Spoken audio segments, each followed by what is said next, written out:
You know what's wild?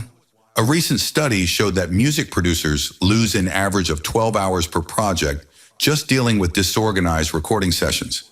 That's like throwing away a day and a half of studio time because someone couldn't be bothered to label their tracks properly. That's such a shocking statistic.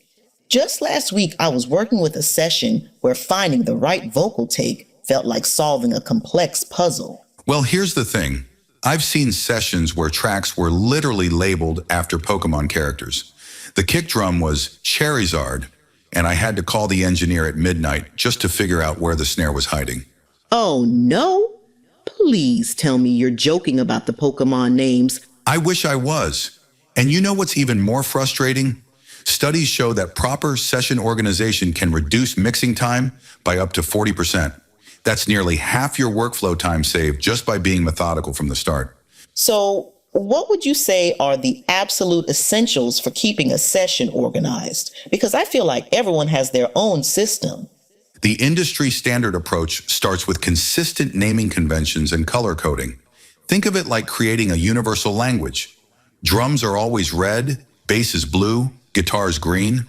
Nashville studios have been using this system for decades, and there's a reason it's become the gold standard.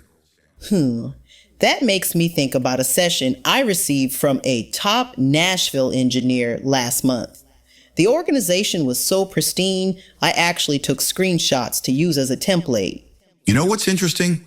The biggest studios report that about 75% of technical issues in mixing come from poor session preparation.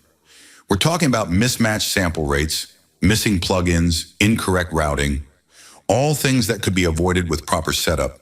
Speaking of technical disasters, what's your approach to handling plugin management? That seems to be where things often fall apart. Well, here's my system. I maintain a master list of plugins for each session, including version numbers. Recent data shows that plugin compatibility issues cause about 30% of session delays. So I always print a version with effects printed to audio while keeping the original tracks with plugins intact. That's such a smart approach to future-proofing your work. What about stem organization? Listen to this. A survey of professional mixing engineers found that poorly organized stems can add up to 4 hours to mixing time.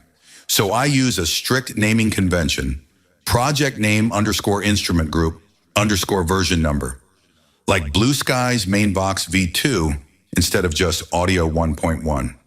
You know, that reminds me of this horror story where I received stems numbered 1 through 48 with zero context. I spent an entire day just sorting through them. Oh man, that's actually a perfect example of what not to do.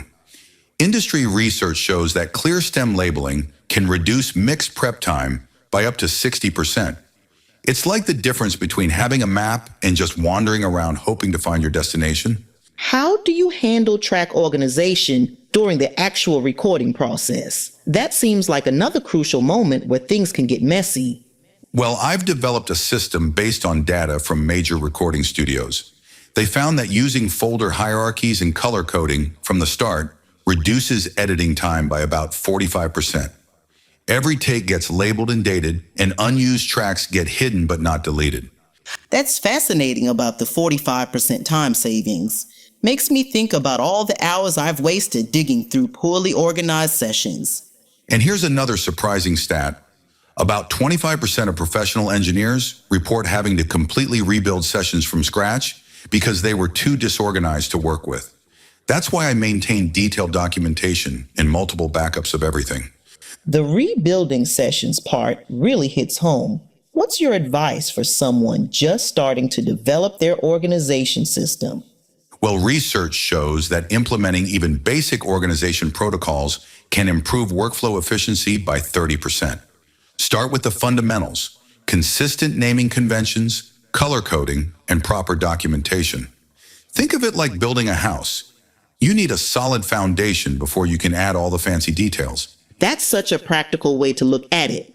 Any final thoughts on where the industry is heading with session organization? You know, with remote collaboration becoming the norm, proper session organization isn't just about efficiency anymore. It's about survival in the industry. Studies predict that by next year, over 60% of music production will involve remote collaboration. That means clear, standardized session organization isn't just helpful. It's absolutely essential. Well, that really puts things in perspective. Organize or get left behind. Exactly right. And remember, every minute spent on proper session preparation saves 10 minutes of troubleshooting later. That's not just a saying, it's backed by real studio data. So take those extra few minutes to get it right. Your future self and everyone else who touches that session will thank you for it.